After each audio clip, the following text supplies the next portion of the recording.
Salut à tous, ravi de vous retrouver pour ce 5e numéro de 100% Gaming. Tous les mois, toute l'actualité du gaming, c'est exclusivement sur 01net TV. Avec au menu, pour ce numéro qui va être consacré aux fêtes de fin d'année, un spécial Noël, forcément. Quels sont les jeux qu'il faut obligatoirement avoir sous le sapin, avec évidemment toutes les thématiques, en compagnie des rédactions à la fois de Jeux Vidéo Magazine, de 01net.com et d'RMC Gaming. On reviendra aussi un petit peu sur les nouveautés hardware, PlayStation 4 Pro, et puis la folie Classic Mini, la NES Classic Mini qui est sortie il y a quelques jours et qui est déjà en rupture de stock. On va en parler, soyez les bienvenus dans ce 100% Gaming.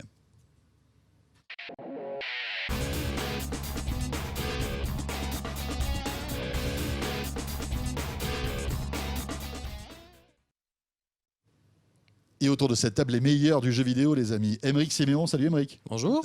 De la rédaction de 01net.com. On va parler de FPS, entre autres, avec Aymeric. Alix Dulac est là aussi. Salut Alix. Salut François. De RMC Gaming. Et avec Alix, on va pas parler d'e-sport ce mois-ci. On va parler d'un jeu cette fois-ci. Exceptionnellement, on va parler de Watch Dogs 2, qui est ton jeu coup de cœur. Oui. Tu vas nous en parler tout à l'heure. Et puis, je suis ravi d'avoir à mes côtés Olivier Ball. Salut François. Rédacteur en chef de Jeux Vidéo Magazine. Alors, ça tombe bien parce que Jeux Vidéo Magazine s'apprête à décerner les dans Jeux Vidéo Magazine d'or, les JVM d'or, qui est une tradition qui existe depuis des années dans le magazine. Ouais. Et donc, le magazine sort le 25 et vous aurez la primeur aujourd'hui. En tout cas, on vous parlera un peu d'une sélection. Ça va permettre de créer aussi le débat entre nous, savoir si on est d'accord ou pas sur ces choix. On n'est pas d'accord. Si on n'est pas d'accord, ça va gueuler. Ça va saigner les amis. On va se croire dans un FPS. Ça, c'est la couve donc. Oui, en exclusivité mondiale. Mondiale en plus. Absolument. Waouh, que d'honneur. Ça fait plaisir. C'est vraiment cool. Vous savez quoi aussi, chaque mois dans 100% Gaming, on vous offre des cadeaux avec notre partenaire Acer. Et là, encore une fois, qu'est-ce que vous pouvez avoir sous le sapin? Eh bien, écoutez, un truc top. C'est un Predator 15 pouces, donc de marque Acer. Une vraie petite machine de gaming avec un Core i7, 16 Go de RAM, vous le voyez. Enfin, tout ce qu'il faut pour bien s'amuser, pour bien s'éclater. Et en plus, voilà, on peut dire qu'il y a une bonne carte graphique à l'intérieur. Et Aymeric, c'est cool. On peut bien s'amuser avec ça. Ouais, il y a une GeForce GTX 1060, je crois, dedans. Ouais. Donc, avec ça, il y a quand même moyen de faire tourner tous les derniers jeux en Full HD, pas forcément ultra à fond, mais enfin, déjà, vraiment se faire plaisir. Ouais, ça, c'est certain. Voilà, et puis si vous avez un petit écran qui va bien, vous branchez ça sur un grand écran. Et là, c'est le pied assuré. C'est ça. Voilà, pour remporter donc ce Predator 15 pouces Acer, c'est simple, les amis. Il faut jouer avec nous et il faut s'inscrire. Voilà, s'inscrire au concours. Vous allez sur la page concours de 01net.com. Pour la trouver, c'est encore mieux. Vous allez sur Google, vous tapez 01net concours, vous tombez sur la page, vous laissez vos coordonnées et votre mail et vous participerez au tirage au sort. Et voilà, l'un d'entre vous recevra ce cadeau. C'est promis avant Noël. Bonne chance. Bon, les gars. On est à un petit peu plus d'un mois des fêtes de fin d'année. La sélection de Noël, ça y est, c'est parti. C'est maintenant qu'il faut commencer à mettre des sous de côté. La petite sélection, alors on va essayer de faire ça bien par, on va dire, thème.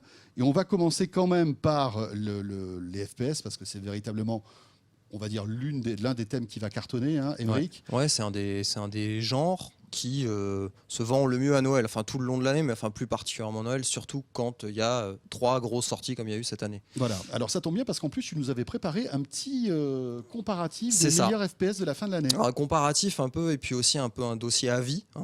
Donc il y a eu, on va résumer, il y a dans l'ordre, tiercé dans l'ordre, il y a eu Battlefield 1, ouais. Titanfall 2 et finalement Call of Duty, le Infinite War qui est sorti.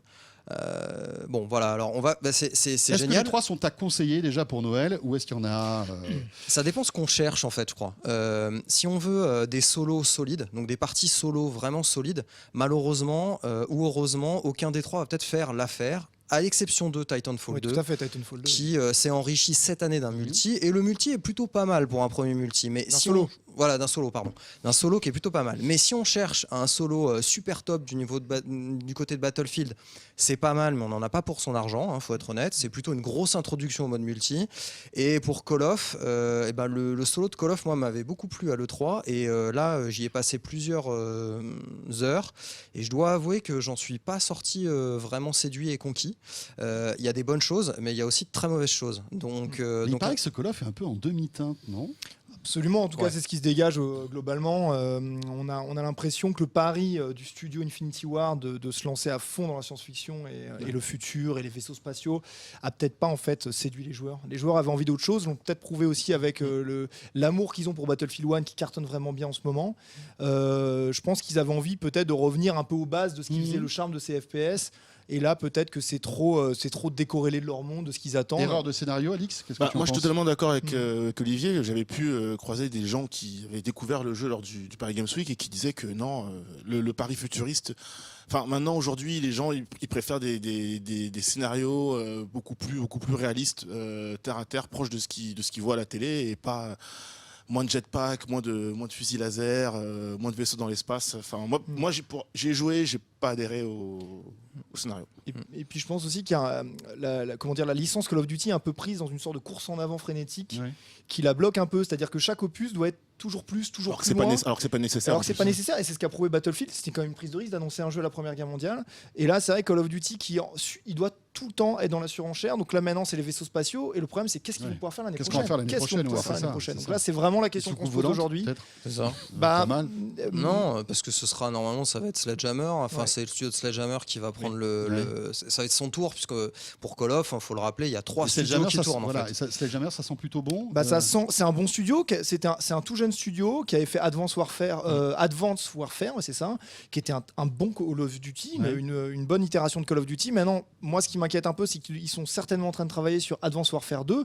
Il n'y a aucune annonce officielle, mais il y a quand même de grandes chances vu qu'il avait marché. Et vu ce qui s'est passé avec Infinite Warfare, peut-être que les joueurs n'ont pas encore envie d'exosquelettes, de conflits futuristes un peu imbitables où tu comprends rien au scénario. Donc à voir en tout cas ce que va faire Activision avec sa licence. C'est une politique un peu limitée, toujours vouloir. C'était une critique, cette surenchère dans l'espace, en fait, dans cette espèce de projection futuriste. C'est quelque chose qui avait été reproché à EA et à DICE, notamment avec Battlefield 4, où les joueurs étaient propulsés dans un conflit qui était un peu surréaliste, où on était vraiment là pour le coup. Ça faisait quelques générations de jeux qu'on se traînait en fait vers le futur. Et les joueurs ont dit stop. Est-ce que ça permet pas aussi aux scénaristes de se lâcher un petit peu, d'avoir des armes complètement folles que tu peux pas, par exemple, insérer dans un moment, ça fait plus Seconde Guerre mondiale. Enfin, on l'a déjà vu dans le passé. Ça. C'est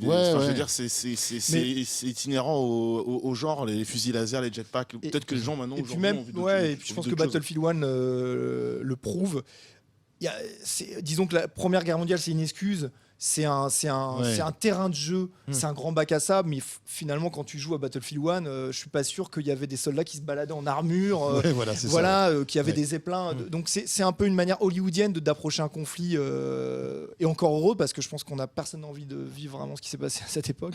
mais je pense qu'en effet, ils ont peut-être un peu perdu trop contact avec ce qu'attendent les joueurs sur une. Donc c'est le jeu vidéo magazine d'or, Battlefield. Absolument.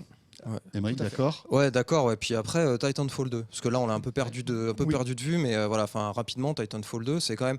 Il est sorti, alors manque de bol, il est sorti entre les deux mastodontes. En plus, c'est EA qui le fait, donc EA a joué double carte.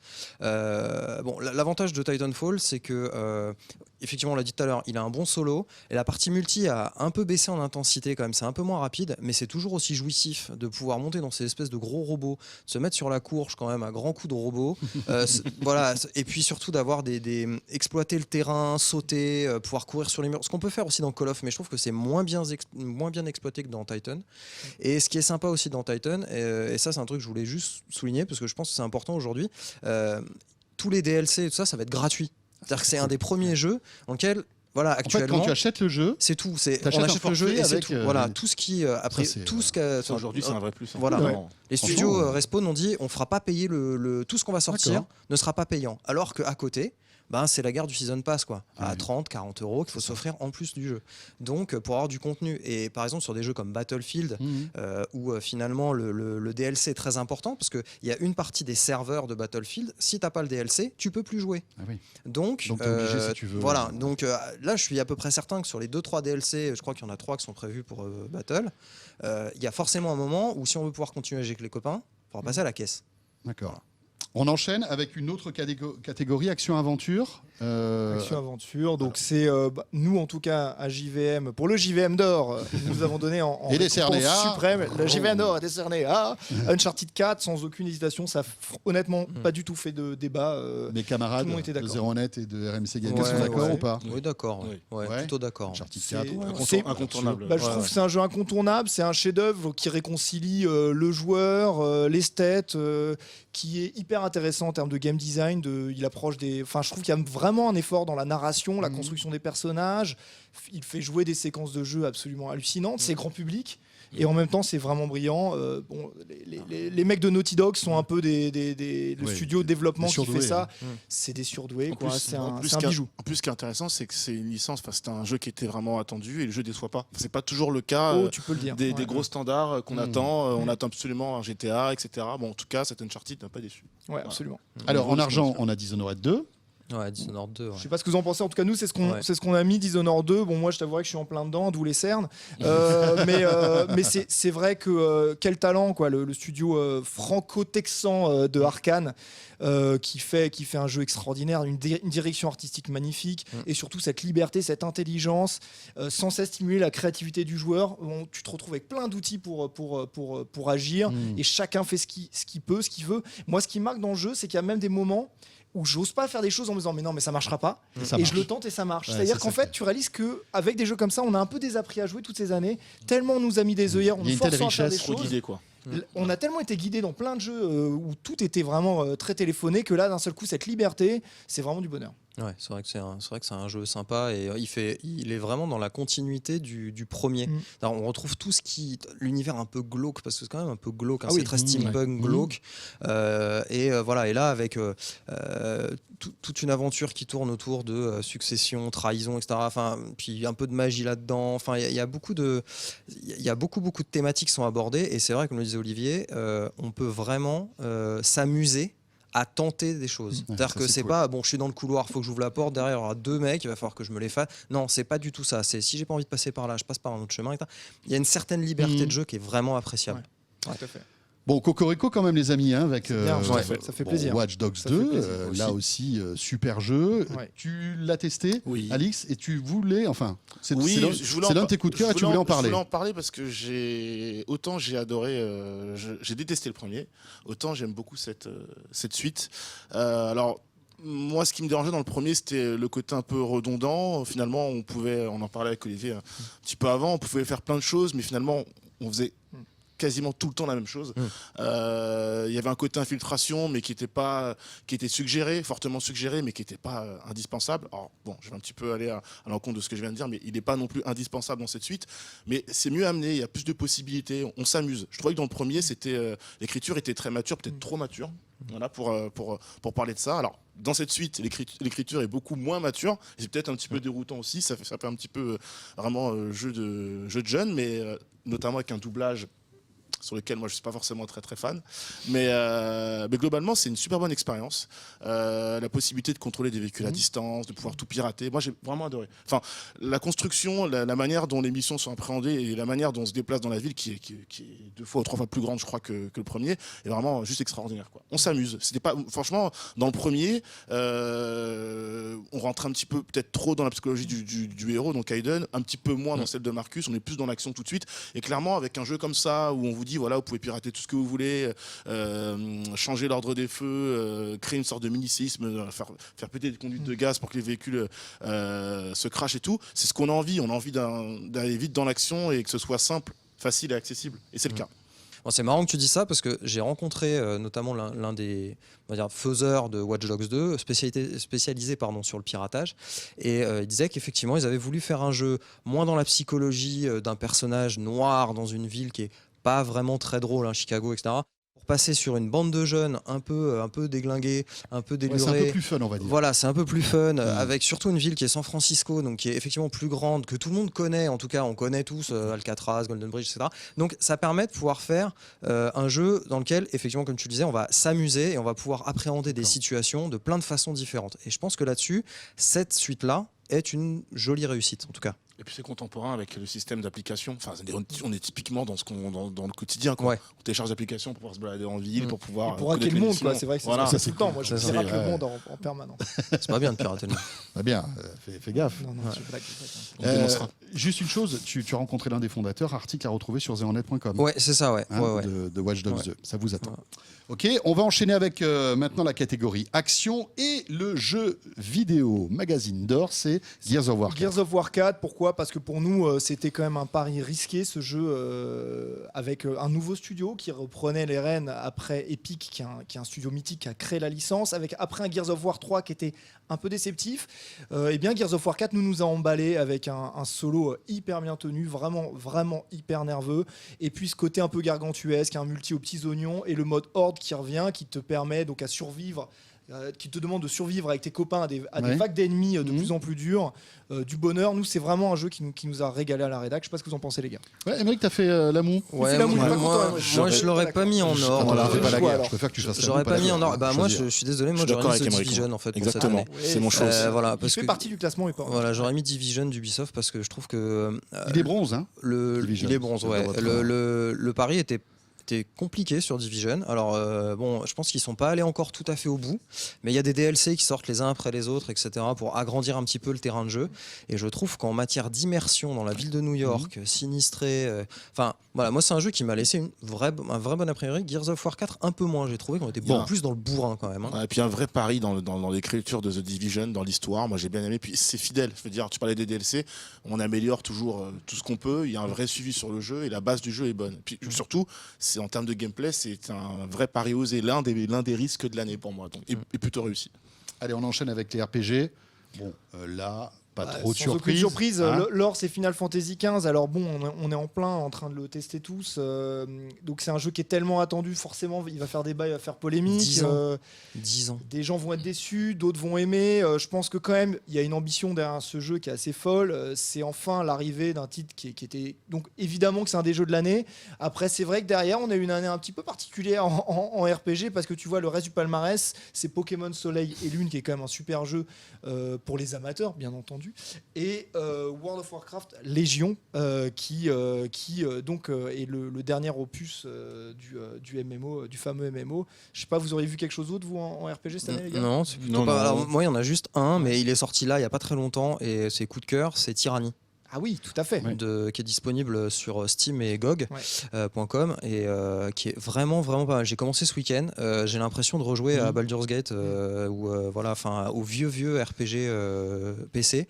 J'avoue que c'est un super retour en arrière, mais avec des graphismes vraiment sympas. Enfin, voilà, c'est à découvrir. Je dis pas forcément que c'est le jeu de l'année. Enfin, en tout cas, c'est peut-être pas le jeu indé de l'année. Mais à découvrir. En tout cas, à ne pas louper. Développé par Obsidian, c'est ça, qui est donc un des studios vraiment qui a œuvré pour marquer justement toute cette époque Baldur's Gate. Ceux qui ont fait Pillars of Eternity. Typiquement. Super studio. Les courses, bah forcément là aussi, hein, il n'y a pas trop de débat. Là, il n'y a pas trop de débat. Cette année, on est sur Forza Horizon 3. Absolument, excellent jeu, une licence qui s'est vachement bien installée selon nous et qui a dépassé le stade de spin-off de Forza, parce qu'il y a un bonheur, un plaisir de jeu. Explorer l'Australie en monde ouvert, c'est juste du pur bonheur, quoi. Ouais, c'est vrai. C'est un top. Et en plus, c'est un jeu sur lequel on peut jouer tant sur Xbox que sur PC à partir du moment où on a une clé dématérialisée achetée sur le Windows Store. C'est hyper photoréaliste, quoi. Ouais, c'est sans doute l'un des jeux. Et alors sur PC, spoiler alerte, mais alors sur PC c'est encore plus beau que sur Xbox One. Ouais. Bon, il faut avoir à mon avis la config qui va pas, bien. Pas forcément. Pas forcément. Mais c'est vraiment très joli. Voilà. Argent, donc numéro 2 c'est F1 2016 et numéro 3 c'est Dirt Rally. Tout à fait. On enchaîne avec la stratégie. Et là, alors pour nous, sur le JVM d'or, nous l'avons décerné à XCOM 2, qui vient tout juste de sortir, je crois, sur PS4 et Xbox One, qui est sorti il y a plus longtemps sur PC. Pareil, on trouve que c'est la suite d'un jeu qui nous a vraiment beaucoup plu. la richesse de la stratégie, la richesse de la manière d'approcher les missions. Vraiment, le gameplay est super. On s'est régalé. Par contre, c'est une belle année pour la stratégie. Derrière, il y a quand même Civilization 6. Il y a Total War, Warhammer aussi, qui sont des super bons jeux. Mais on a beaucoup aimé XCOM 2. Moi, ce que j'aime bien aussi, c'est que c'est un jeu qui est peut-être un peu plus rassembleur qu'un Total War, Warhammer ou un Civ 6, qui sont des très grandes licences, mais peut-être un peu plus dur d'accès. Ouais, encore que sur Civ 6, quand même, ils ont un peu assagi, ils ont un peu relissé, ils lui ont vraiment donné ils lui ont fait un petit lifting, histoire de le rendre un tout petit peu moins austère que les autres épisodes qui étaient vraiment assez hardcore quand même. La Civ 6, c'était vraiment une très très bonne surprise. J'avoue que si j'avais un jeu stratégie à offrir à quelqu'un qui adore ça, cette année, je pense que ce serait celui-là. D'accord. Ouais, clairement. Avant de s'intéresser au sport, catégorie, évidemment, vous doutez qu'il va être... Bon voilà, je pense qu'en plus Alix va en parler. Avant tout ça, je tenais à vous rappeler qu'on vous offre un super cadeau dans ce 100% Gaming. En collaboration avec notre partenaire Acer, on vous offre ce Predator 15 pouces Core i7 avec une bonne carte graphique Nvidia à l'intérieur, 16 Go de RAM, écran Full HD, 1080p. Bon, tout ce qu'il faut pour bien s'éclater. Une machine qui a une valeur de 1699 € quand même. Et ce Predator 15 pouces est peut-être déjà à vous. Tentez le coup. Il suffit de vous inscrire. Vous allez sur 01net.com dans la page concours. Si vous ne la trouvez pas, vous allez directement sur Google, vous tapez 01net concours, vous tombez sur la bonne page, vous laissez vos coordonnées, vous laissez votre mail et vous participerez automatiquement au tirage au sort. Bonne chance pour ce Predator 15 pouces donc. Le sport donc. Alors, jeux vidéo magazine d'or, c'est FIFA, évidemment. Sans surprise. Bah ouais. Sans surprise. C'est même pas PES. Même si pour la partie stratégie, je suis déçu qu'il n'y ait pas un petit football manager qui réussit à se glisser sur le podium. Tu as complètement raison, Alix, qui est un excellent jeu, tout à fait. Tout à fait. Bon, numéro 1 donc, FIFA. On va pas en parler pendant des heures, incontournable pour diverses raisons. Numéro 2, NBA 2K. Encore une bonne cuvée. NBA 2K, c'est toujours un petit peu le débat. Le foot, c'est on parlait photoréalisme tout à l'heure. Le foot, c'est le sport le plus pratiqué au monde, donc forcément, FIFA est devant. Mais si on devait parler objectivement en termes de technique, de réalisation, NBA 2K, c'est très très loin, en plus très clairement le meilleur jeu de sport, tout support confondu, PC, console, etc. Il n'y a pas de débat. Tout le monde est d'accord là. On joue plus au foot qu'au basket, donc forcément FIFA est devant. Et même quand on n'est pas bon au foot, ou qu'on ne connaît pas vraiment les rudiments du basket, ce qui est plutôt bien avec NBA 2K, c'est qu'on peut s'y mettre assez facilement. C'est-à-dire que même s'il y a beaucoup de choses qui ont changé sur cet opus-là, quand on ne connaît pas, on débarque là-dedans, on débarque sur le parquet avec le ballon, le joueur a pas trop de mal à finalement se faire plaisir assez rapidement. Et puis les tutoriels sont vraiment bien expliqués. C'est un jeu facile à prendre en main et super beau, magnifique vraiment. Et numéro 3 pour faire plaisir à Alix, c'est PES 17. Voilà. On parle de foot 2 fois, fantastique. Un jeu qui est un peu en retrait maintenant. Ouais, voilà, mais bon, on en a parlé. On a déjà parlé plusieurs fois. On en a parlé longuement, on a un peu analysé le combat d'ailleurs perdu d'avance entre FIFA et PES. C'était dans 100% Gaming de la rentrée, si mes souvenirs sont exactement. Combat, pour terminer, c'est la sélection des jeux vidéo de Noël, catégorie combat. C'était pour nous Street Fighter V en or. Pourquoi ? Parce que malgré quelques critiques qu'on a eues sur cet opus, ça reste quand même un très très bon Street Fighter. Il a été critiqué qu'en effet c'était un peu du contenu à la clé, c'est-à-dire qu'au début, au lancement du jeu, il n'y avait pas tout, mais finalement ça se débloquait, ça pouvait se débloquer gratuitement. Et puis c'est un jeu clairement qui est un peu plus tourné vers l'e-sport aujourd'hui. Qui est très tourné vers l'e-sport, mais hyper technique, qui est devenu très très technique. Et je trouve qu'on n'a pas eu une grande année en jeu de combat, donc c'est vrai que le choix s'est fait assez naturellement. On avait King of Fighter 14 derrière, et si je me trompe pas, Naruto, qui est un bon Naruto aussi, qui clôt la saga Naruto, on va dire. Et loin derrière, un Dragon Ball.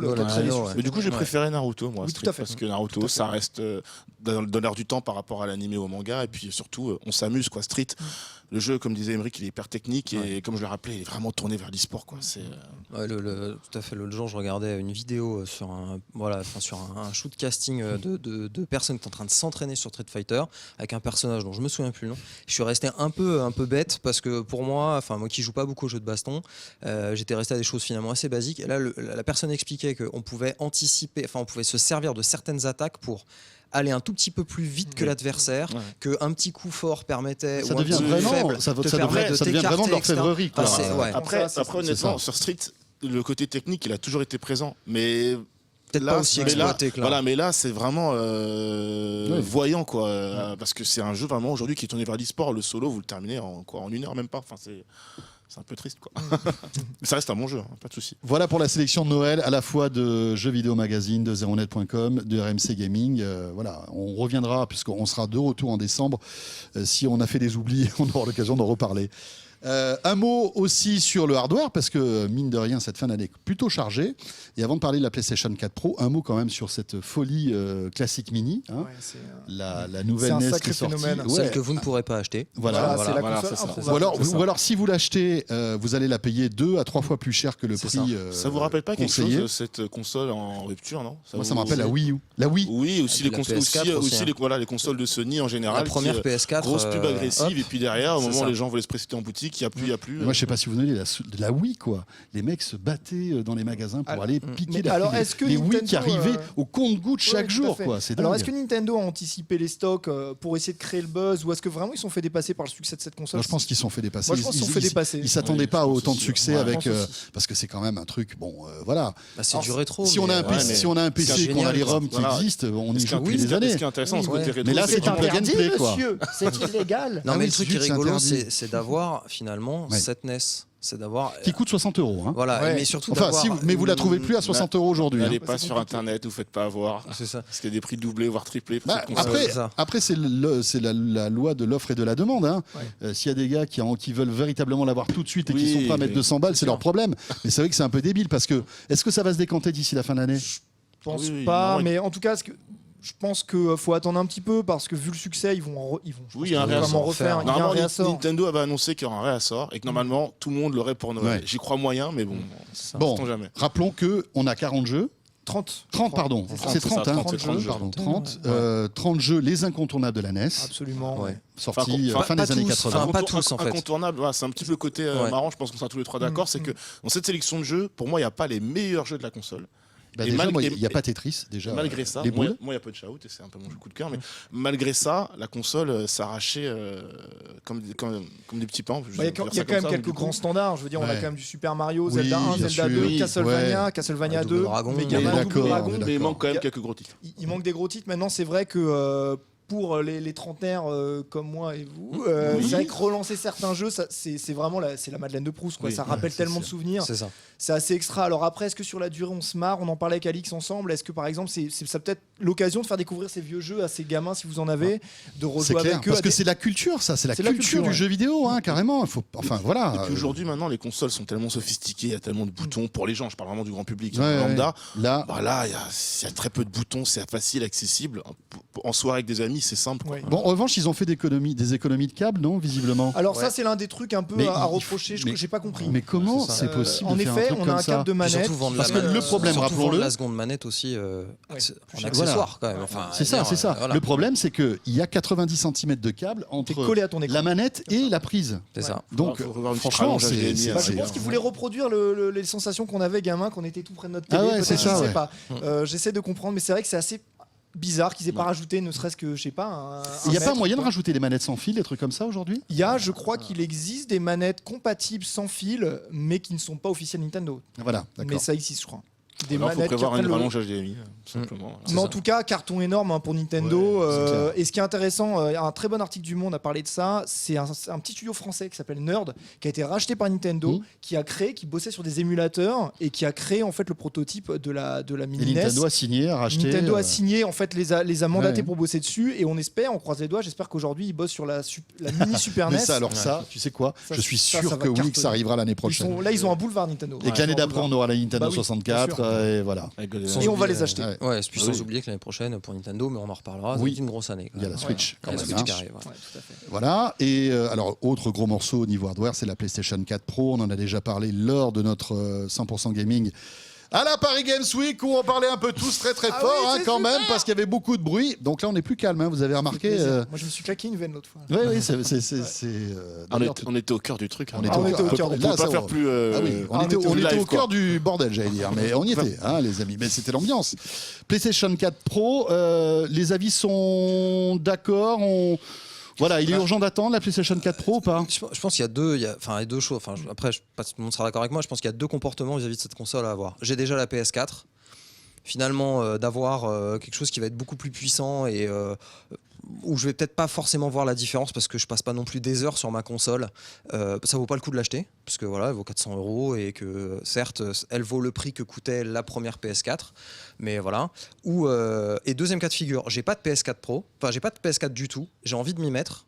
Bon bah là, plutôt que d'acheter une Slim, achetez une Pro. Parce qu'au moins, voilà, vous aurez vraiment de quoi faire. Ouais, mais après on peut se dire, ouais, attends, la Slim elle a baissé, elle est à 299 €, c'est peut-être le moment ou jamais de s'en offrir. Elle a si on n'a baissé, pas beaucoup la d'argent. Slim est sortie à 299 €. Ouais. Voilà, si tu fais exactement. le calcul, regarde, la Slim avec 1 Tera disque dur, elle est à 349. Ah ouais, Ouais. d'accord. La PS4 Pro avec 1 Tera, elle est à 399. Ouais, Ça donc fait pour 50 50 € €, ça vaut le coup quand même. Ça vaut le Si coup. c'est un pari sur l'avenir, dans quelques années, moi je te rejoins complètement. Je trouve que si on a une PS4 Vous l'avez testé à la rédaction de oui, Jeux on l'a Vidéo testé, Magazine on l'a alors, testé avec, on a eu un prêt avec un Samsung 4K, on a C'est ce que l'écran tu me disais 4K. quand on préparait ce truc-là. fait. Tu vois pas de différence Honnêtement, aujourd'hui. on a fait venir les membres de la rédaction.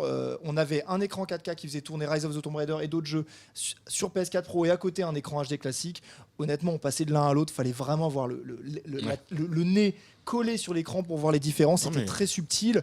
Alors, évidemment, si vous voulez acheter un écran 4K aujourd'hui, je vous encourage à prendre la PS4 Pro parce que je pense qu'il y aura une petite différence, une vraie fluidité, il y aura un upscale naturel en 4K, et peut-être pour les jeux à venir en 2017 comme Horizon, peut-être qu'il y aura vraiment un vrai gain. À l'heure actuelle, c'est vraiment à la marge. On a même fait des comparos entre nous de visuels. C'est vraiment... Moi, je reste sur ce qu'on avait dit il y a un mois et sur ce que j'avais pensé, c'est qu'aujourd'hui, déjà, de toute manière, la technologie 4K et les 4K ne sont pas dans tous les foyers. Faut le savoir. Pour moi, la PS4 Pro, c'est encore un produit de high-tech Non, mais surtout, quelle va être la durée de vie de ce truc-là ? Est-ce que, parce qu'on peut imaginer que, est-ce que Sony n'a pas déjà le successeur de la PlayStation 4 Pro dans ses tuyaux ? Est-ce que c'est une console qui va avoir encore 3 ans de durée de vie ? Moi, je pense que facilement, ouais. Je pense qu'il y a au moins 3 ans de durée de vie. Pas oublier qu'il y en a un qui est en embuscade, c'est Microsoft, avec Scorpio. Ça va être l'année prochaine. Je pense que mais la là Scorpio aussi... va être plus puissante que la PlayStation 4 Pro. Oui, non, mais ça reste quand même des générations et demie de consoles. C'est-à-dire qu'on ne fait pas un vrai saut générationnel de consoles. C'est une étape qu'on n'avait pas avant, mais c'est une étape de puissance. Vraiment, je crois qu'en fait, la PS4 Pro n'est pas un avant-goût de ce que sera la PS5. Je pense que pour la PS5, ils repartiront de zéro, comme ils ont fait à chaque fois. Et je pense que l'arrivée de la Scorpio permettra peut-être à Sony de finalement peut-être plus positionner son offre par rapport à Microsoft, etc. La seule chose qu'il ne faut pas oublier, et je voulais rebondir sur ce que disait Olivier. Alors, nous, la différence ici, on a fait les tests ici sur une télé 4K aussi. Enfin, on l'a sur une télé 4K Sony pour le coup. Donc, moi, la différence, je la vois. Mais peut-être parce que aussi, j'ai plus l'habitude de tester les cartes graphiques, etc. Donc, je suis toujours le nez dedans. Donc, voilà. Moi, je la vois. La seule chose qui, moi, me met un peu la puce à l'oreille, c'est que entre, bizarrement, le pari qui était de dire avec une PS4 Pro, vous serez à 1080, 60 images secondes, etc. Il y a des jeux sur lesquels aujourd'hui, c'est pas le cas. C'est-à-dire qu'aujourd'hui, il y a des jeux qui tournent mieux sur PS4 première génération que sur la PS4 Pro à FPS constant. Ce qui est quand même anormal. Mais ça, c'est des problèmes de développement. Non, c'est des problèmes qui sont liés à la technique de la console. C'est-à-dire que, sans rentrer dans le détail, la console va produire une très grande image et après va la downscaler au lieu de l'upscaler. C'est-à-dire qu'elle part pas du 1080 pour aller vers la 4K, elle part de la 4K pour aller vers le 1080. Et donc elle travaille en 4K et après elle downscale. Et rien que de faire ça lui demande de faire un tout petit peu plus d'efforts que ce que faisait la première. Et donc, résultat, ça joue à quelques FPS, faut vraiment avoir l'œil dessus. Il y a de très bonnes vidéos là-dessus sur le web. Si tu perds en performance avec une PlayStation 4 Pro, c'est quand même Tu perds pas, c'est pas perdre en performance, c'est-à-dire que tu as jeu égal, optimisé ou pas, tu n'as pas forcément les mêmes performances. Voilà, concernant c'est le PlayStation 4 Pro, mais c'est vrai qu'à 50 ça vaut le coup à 50 si on n'a pas de la capacité d'un Tera sur les deux consoles, ça vaut peut-être le coup. Et puis si on n'a pas de PS4, ça vaut le coup. C'est clair. Avant de se dire au revoir les amis, encore une fois, ne passez pas à côté du cadeau que nous vous offrons ce mois-ci dans ce 100% gaming. Joli petit cadeau qui pourra faire plaisir à tous ceux qui ont besoin d'un PC. Je crois que c'est le cas pour toi. Oui, moi je le regarde avec un petit filet de bave qui coule de ma bouche. Suis-toi d'abord, parce que c'est un peu gênant. Non, mon ordinateur m'a lâché aujourd'hui au bureau, donc ça m'intéresse. Mais je sais que je peux pas jouer, François, tu me le dis à chaque fois. Mais je vais essayer quand même. Et ce Predator 15 pouces, Core i7 avec une bonne carte graphique Nvidia à l'intérieur, il est à vous. Vous pouvez participer au tirage au sort. Vous tapez sur Google concours 01net. Vous tombez sur la bonne page, vous laissez vos coordonnées, votre mail, et vous validez, vous participerez au tirage au sort. Bonne chance pour donc ce Predator 15 pouces. Messieurs, merci. Merci à toi. Merci. Voilà, j'espère qu'on vous a un petit peu aidé concernant vos choix de jeux vidéo pour Noël. Encore une fois, une fin d'année très très riche dans le domaine du jeu De toute vidéo. façon, 2016, ça a été n'importe quoi. C'est vrai. Cela dit, bon, c'est pas pour nous déplaire. Hein. Oui. Non, c'est sûr. bon Il y en a sens, plein c'est bien. qu'on a oubliés, mais Ouais. cette année a été très riche. Mais on y en reviendra. sorties. On y reviendra. On se fera l'émission pour les retardataires en C'est décembre, avec tous nos coups de cœur qu'on n'a pas eu le temps d'évoquer aujourd'hui. Merci de nous suivre en tout cas sur 01net TV. Prochain 100% Gaming, ce sera aux alentours du 15 décembre. Merci à Alix Dudac, merci à Aymeric Siméon et à Olivier Ball, rédacteur en chef de Jeux Vidéo Magazine. Et on se retrouve très vite sur 01net TV. Portez-vous bien.